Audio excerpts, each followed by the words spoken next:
What makes a person lucky? I live in an apartment I can afford. I work a security job doing something close to nothing. I live with the girl I want to marry. I have a good family and friends. And I stay in pretty good shape. So what gives? I'm in a position people would kill to have. Only it's not that simple. These things are fantastic. And I frankly feel really ungrateful whenever I have a problem with how my life is. Some people who clicked on this video already understand what I'm talking about, though. This nagging feeling, something ain't right. Whenever I address this feeling, I'm usually met with the phrase, "What could you possibly have to complain about?" Well, let me tell you. Growing up, I did not like people telling me what to do. This was a problem because that's all you really experience when you're young. I had all sorts of questions. Why don't we have class outside? Why does this place feel like a punishment? Wouldn't it be better if we were all in nature and we could just be happier? And of course, everyone has the exact same question at some point in their life. Why do I need to learn all this stuff? As school went on, I grew so tired of asking these questions with no answer. No one decided to give me an honest answer because I don't think they knew themselves. So instead of asking and wondering, I decided to just wait till the finish line. I thought once I graduate, I'll have much more free time and energy to do as I please. It wasn't really like me to stop asking questions, but after a certain point, I couldn't juggle that along with school.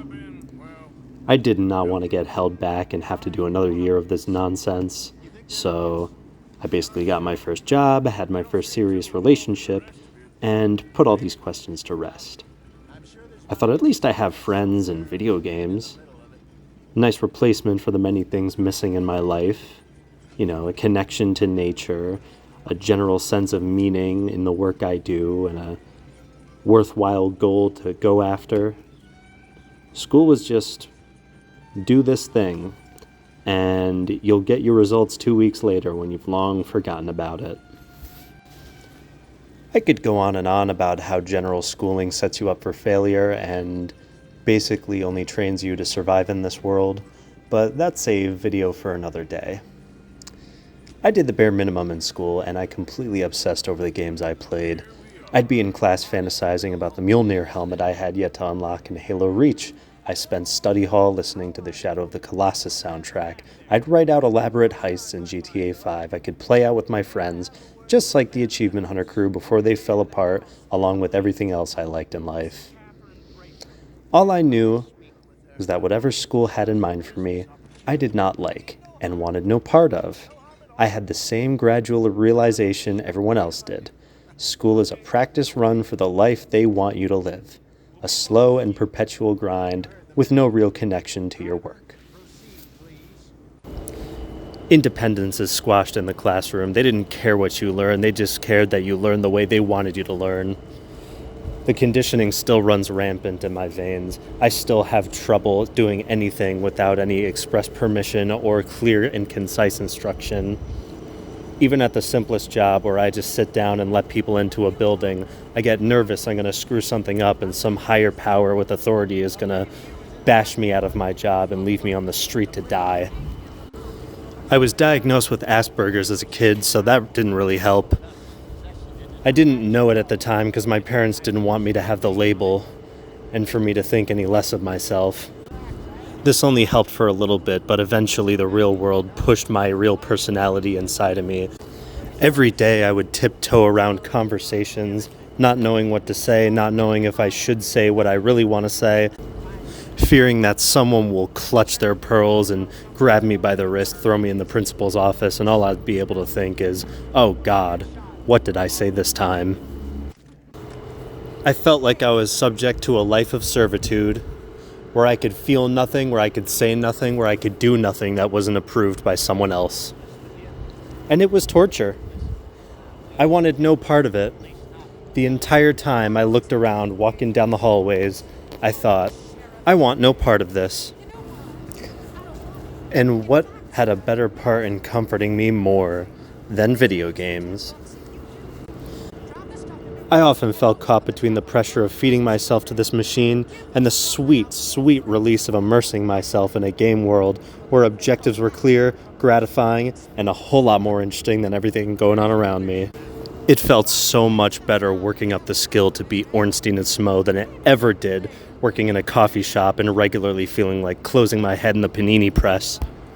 It was so much more satisfying winning 5 games of SWAT in a row on Halo Reach, absolutely destroying my competition, instead of doing my homework and turning it in and then getting the scores 2 weeks later.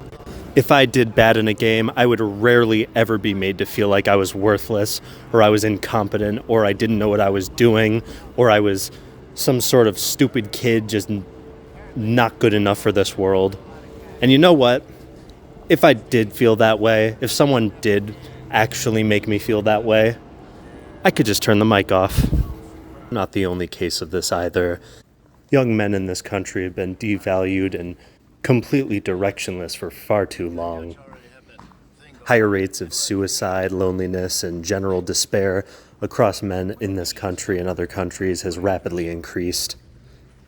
Men will turn to figures like Andrew Tate and Jordan Peterson, not because they're perfect role models, but because they talk to them. The majority of responses you'd expect these days is it's your problem, not ours, you gotta pull yourself up, grow up, be a man, and fix it yourself. No wonder people turn to video games. Video games provide that sense of achievement and self-accomplishment that you are seldom told how to achieve in real life. Even the game you're watching me play now, Red Dead Redemption 2, has a story about providing for a small, tight-knit group that loves you to death. Even though the majority of us are not thieves, killers, or active rebels against our government, society would have us believe that we are dangerous, vicious, and also stupid monsters, simply for being men.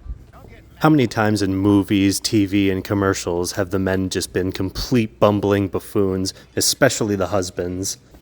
How many uplifting public speakers that have had fantastic takes on masculinity have you seen been taken down, called misogynistic monsters, and shouted down at their own speeches? No wonder they get so much traction these days. Young men today are being made to feel like masculine values are being pushed under the rug. Masculine traits like providing for the ones you love, having discipline, and working to help the people around you doesn't matter. You're an oppressor. You benefit from oppression. You are a monster. No one cares. Well, gentlemen, I care. I believe that men and women both have their own strifes and their own ways that they're oppressed by the society that rules them. I also believe that through concentrated effort, and team effort at that, we can all make a change, starting with ourselves. Luckily, I haven't rested on my laurels. Even if I have the nice apartment, the easy job, the nice girlfriend, all the food, I still strive for more. My creative spirit has not died the way they wanted it to. Even back then, I knew I wanted to be a YouTuber, some kind of creative and entertainer. I knew the system had a hard time seeing the value in such work. I knew what I wanted. It's just not what everyone else wanted for me. It was hard to not let their influence seep into my mind. I let them plant doubt in me. The worst part was, I had no one to tell me how to fix this. I wanted a future where no one in this world was my boss or my master. Asking for help wouldn't make sense. Now I sit here, writing the script out. The doubt has been cast out from my mind. As a wise man once said, waste no more time arguing what a good YouTuber should be, just be one. I used to have a really hard time reasoning to myself why YouTube would be meaningful or worthwhile. It's like the modern day version of I want to be a rock star. Everyone wants to live that dream life. But they're so scared that someone is going to accomplish their dream while they're sitting there working it out until they die, that they will drag you down with words like irresponsible or self-serving or selfish. I'm out to prove them wrong. I know I have a mission. I need to use YouTube to spread a meaningful and worthwhile message in the most entertaining way possible. Otherwise, I ain't doing it right. Right now, I'm just putting my ugliest foot forward. I'm sure you've seen my other videos, just streams with little to no editing or commentary. This would be a perfect opportunity, though, to explain the first message I want to send. Think about something you've always wanted to do, but just never got around to. Maybe you want to paint, maybe you want to write, maybe you want to be a YouTuber. I'll tell you the bit of advice that served me without fail. Put your ugliest foot forward. The first steps you take are going to be ugly. For some things, they'll be downright embarrassing. You'll feel like a fool at best and a pretender at worst. But those first steps are essential.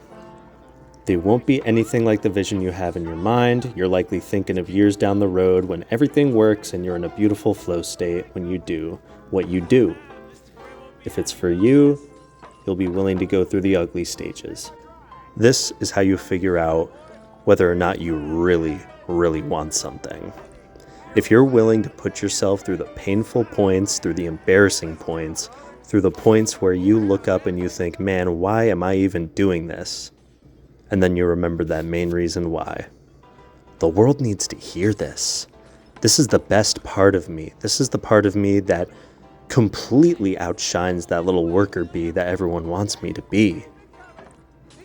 This would benefit the world if I put it in the world. So I have a duty and a mission to make it happen. You have something like that. Everybody has something like that. And the world's failure to see that aspect of you is not your fault.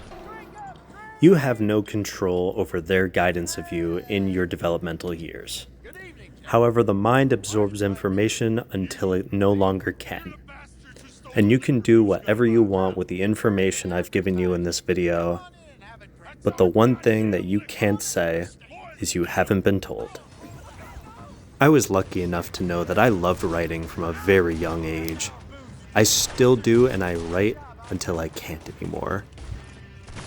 It brings fire into my veins and color into my eyes. Even when I struggle to think of what to write or my hand aches because I've written so much, my love for it will always shine through.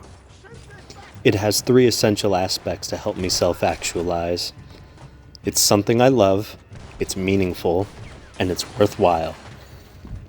I promise you have something like that too. Dive deep into yourself and you will find it. For all of our sakes. The other important aspect of this is holding on to that thing. For too long, the system or, life responsibilities will keep you away from it like it has for me.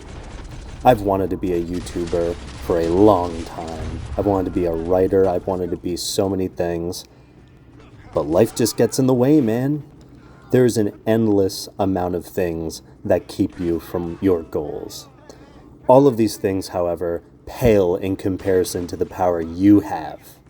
If you want proof of how powerful you are, think of your deepest desire, and now imagine the extent to which you stop yourself from getting that desire.